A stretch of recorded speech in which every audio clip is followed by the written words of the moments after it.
He didn't just kill people, he wanted to be remembered.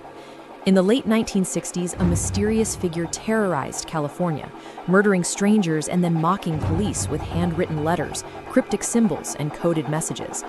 He claimed more victims than anyone could prove, and dared the world to stop him. Some of his codes were cracked, some never were, and the person behind them was never caught. So who was the Zodiac Killer, and how did he disappear without a trace?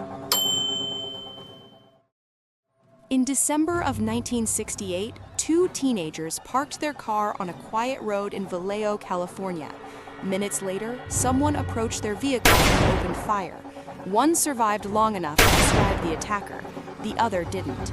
It should have been a local tragedy, another unsolved shooting in a restless decade. But weeks later, 3 newspapers received nearly identical letters.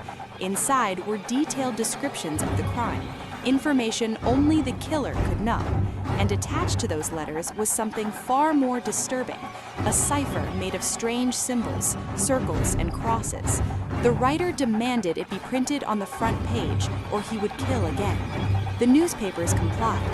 That was the moment the Zodiac Killer was born. He didn't hide in the shadows, he stepped into the spotlight. He gave himself a name, and with every letter, he proved he was always one step ahead of law enforcement. Over the next year, more attacks followed.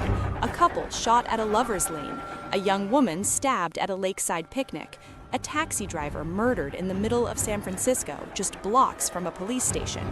After each crime, the Zodiac wrote again, calm, mocking, almost playful. He signed his letters with the same symbol every time, a cross inside a circle. Simple, confident, unmistakable.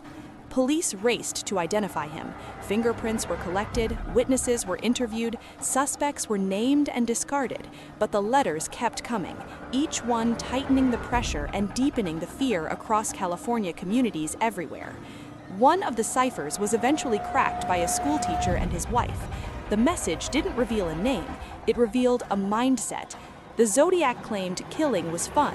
He said it gave him power. He believed his victims would become his servants in the afterlife. And then he challenged the world. He sent new codes, harder ones, longer ones, ones that promised his identity would finally be revealed. People tried everything to solve them. Cryptographers, detectives, amateurs. Most failed.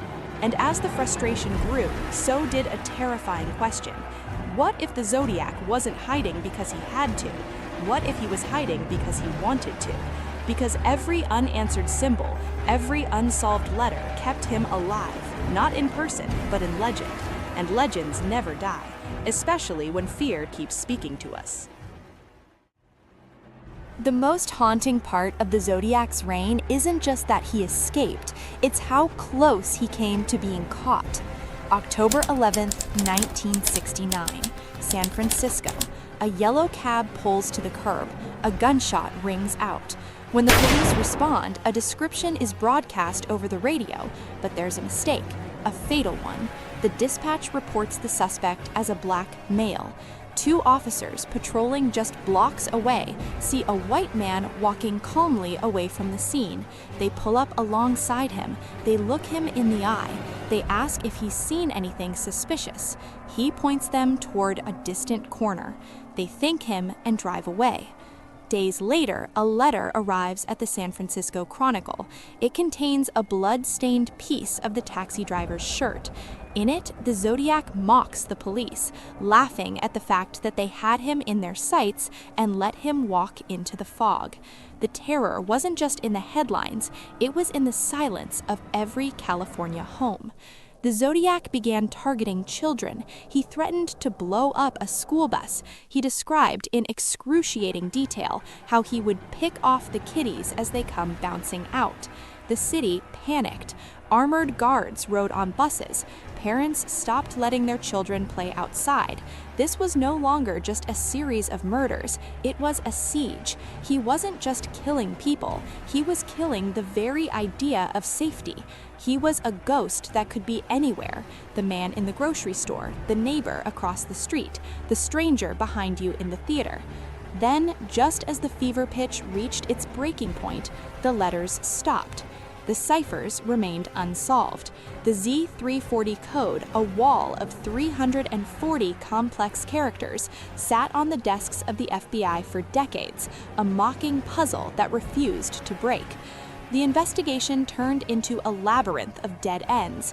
Names emerged, lives were scrutinized under a microscope, but the physical evidence was always just a hair's breadth away from a conviction: a partial fingerprint that didn't quite match, a handwriting sample that was inconclusive.